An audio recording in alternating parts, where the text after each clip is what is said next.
ఇవాళ మన సూలూరుపేట నియోజకవర్గంలో మొట్టమొదటిసారిగా డ్రోన్ ద్వారా దోమలు వ్యాప్తి చెందకుండా స్ప్రే చేయడం జరుగుతుంది.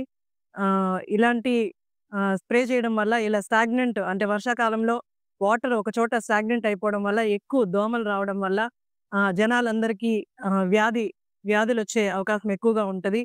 ఇది రాకుండా ఉండడానికి, దోమలు వ్యాప్తి చెందకుండా ఉండడానికి డ్రోన్ ద్వారా స్ప్రే చేసి అంటే అంతకుముందు మనుషులు మాన్యుయల్‌గా చేసే పద్ధతిని ఇప్పుడు డ్రోన్ ద్వారా మన టెక్నాలజీ యూజ్ చేసుకుంటూ డ్రోన్ ద్వారా స్ప్రే చేయడం వల్ల సమయం తక్కువగా పడతది. అలాగే ఖర్చు తక్కువవుతది. తొందరగా పనవుతది. తొందరగా వ్యాప్తి చెందకుండా ఈ డ్రోన్ పద్ధతిని తీసుకొచ్చిన కమిషనర్ గారికి ఎల్లవేళలా ఈయన సూలూరుపేట నియోజకవర్గంలో టౌన్‌లు అన్నీ కూడా ఆయన మున్సిపాలిటీ పరిధిలో ఆయన మొత్తం కేర్ తీసుకుంటూ ఆయన బాధ్యతగా ఆహ్, అన్నీ చేస్తున్నందుకు ముందుగా కమిషనర్ గారికి ప్రత్యేక ధన్యవాదాలు తెలియజేస్తున్నాను.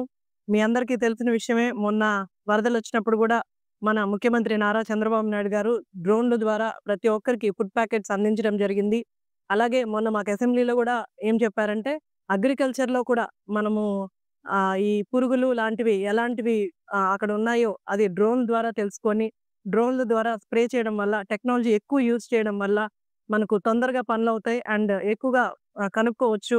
ఇలా టెక్నాలజీని వాడండి అని మా అందరికి కూడా చంద్రబాబు నాయుడు గారు ఆదేశాలిచ్చారు.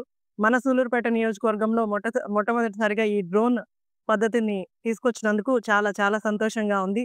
దీని ద్వారా ప్రజలందరికీ ఎలాంటి డిసీజెస్ రాకుండా సూలూరుపేట నియోజకవర్గం ప్రశాంతంగా ఉంటదని కోరుకుంటున్నాను.